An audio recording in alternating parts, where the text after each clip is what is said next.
Moratorium on state AI laws.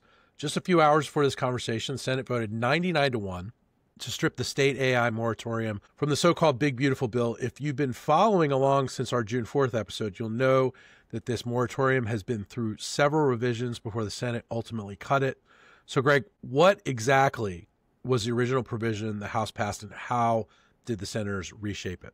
This idea was to basically block not all, but certain types of state-level AI regulation, specifically the kinds of regulation that would impose sort of preemptory actions that AI companies have to do before they release their AI products. So it didn't get rid of, criminal penalties for people who use AI to do bad stuff, but it did prevent most categories of new requirements that were AI specific that AI companies had to do before they, released the model or something like that.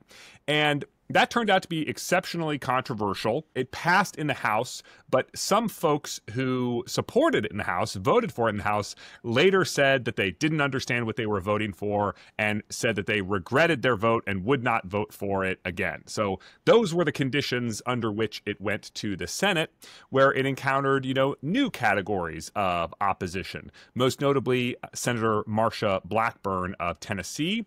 And there was genuinely bipartisan opposition to this. As we mentioned on the last podcast, a letter co-signed by 40 states' attorneys general opposed this. So it looked like actually there was some positive momentum in this. For one thing, the Senate parliamentarian ruled that it could be included as part of the Big Beautiful Bill, which I was surprised by, given that it was not clear at all to me how it related to revenue stuff, which is usually the pretty strict interpretation of the rule for including something in a reconciliation package. So it survived contact with the parliamentarian, but it did not survive contact with opposition among Senate Republicans.